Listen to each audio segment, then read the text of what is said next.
Welcome back to State of the Nation. The Osun State PDP governorship candidate of the 2019 general elections, Mr. Adeleke, in a statement made available to journalists in Osogbo, the state capital, on Thursday, said that he received the appeal court judgment with dissatisfaction. According to him, the judgment of the appeal court, which nullified the judgment of the Osun State Governorship Elections Tribunal, relied on weak technical foundations, while the substantive issues which formed the basis of the law tribunal judgment was relegated to the background. Senator Ademola Adeleke said to all members of the PDP in Osun State and his campaign organization, the struggle now is at the most critical stage. Let's analyze this further. Toby Olagbaju, APC, and Wale Baba of the PDP, both lawyers, join me now on the show. I want to thank you both for coming on the show, for you and in our Abuja studios as well. But let's get this rocking, and let's begin with you in our Abuja studios. The court, according to the PDP governorship candidate, relied on what he says are weak technical foundations. What's your response to that? Well, thank you very much. Well, it is actually tried that the era of technicality had actually passed. The court of appeal, with all due respect to them, made findings that Obiora J was not in the proceeding of 6th February 2019. And the law is so tried. You can only challenge the record of appeal through an affidavit evidence. You should bring an affidavit challenging that record of appeal and stating the fact or the ground upon which you are actually challenging the record of appeal vis-a-vis the record of proceeding. Nothing of such was done. To me, when the law provides a way of doing a particular thing, a way of challenging an action, if that procedure is not followed, it's actually it's at the expense of the party that ought to have done what it fails to do. To me, the record of the tribunal, the record of appeal is actually very clear that Justice Obiora was part of the panel of judges that sat on the 6th of February 2019. The only way you can fault that is when they bring an affidavit evidence challenging those facts, serve it on Justice Obiora and the registrar of the trial tribunal, whom may file a counter affidavit to same. Such was not done. So this tribunal now holding that Justice Obiora was not present is, to me, a speculation, because there's no fact before the appeal court. Because now it's very clear, it's also tried, that no matter how brilliant the submission of a counsel is, either in a brief of arguments or oral submission, it cannot be substituted for evidence. There's no evidence before the Court of Appeal that Justice Obiora was not in the studio. So if you just give me a second or two so I can get the your views. Are you on the same page with him? No, certainly not. I am vehemently, I disagree vehemently with what he has said. The position of the Court of Appeal, apart from even the technical point, or what my learned friend refers to as a technical point, the Court of Appeal took 4 different appeals yesterday. 4 different appeals. It was only in one that the question of the presence or absence of Justice Obiora was involved. The 2 other appeals by the APC and INEC did not involve that point at all. And to say that it was the duty of Governor Oyetola's counsel to file an affidavit, with respect to my learned friend, is erroneous.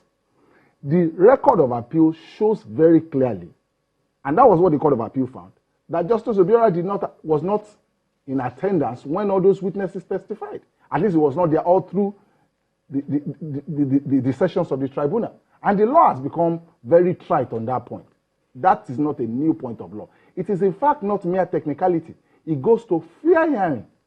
And therefore, I am of the opinion that the tribunal was on the Court of Appeal was on very firm ground in holding that the judgment was a nullity because the person who attempted to review evidence was not present when those evidence pieces of evidence were given before the tribunal. Does that amount to a technical ground? It is not technical. It is in fact substantive.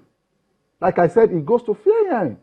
But apart from that, it is simplistic to just wish away the very far-reaching findings made by the Court of Appeal.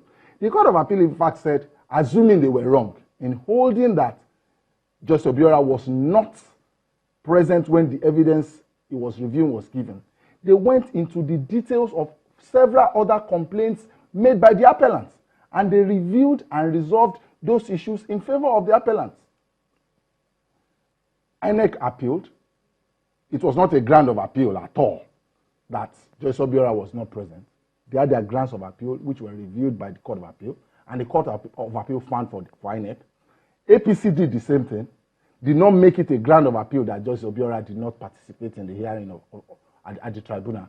The Court of Appeal reviewed the position and came to the conclusion that the judgment of the tribunal was fraught with several legal loopholes, and on the basis of that, they overturned the decision of the tribunal. So it is not correct, and I in fact believe that it is simplistic to say that the entire judgment was based on that simple technical point.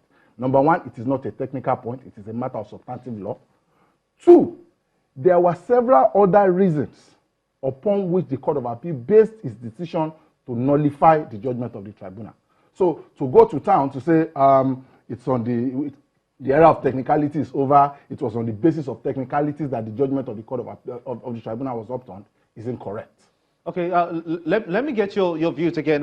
Section 140, subsection 2 of the Electoral Act, which empowers an election tribunal to order a rerun when allegations of substantial non-compliance of the Electoral Act is proved. The defense believes this was not established by the prosecution, and as such, there is no weak technical foundation. Let's analyze that particular part. Are you in line with that, or are you not? Actually, I disagree with that decision, and I will state why. As far back as July 21st, 2011, Kolawole J in Labour Party and INEC had set aside and struck down Section 140 sub 2 of the Electoral Act.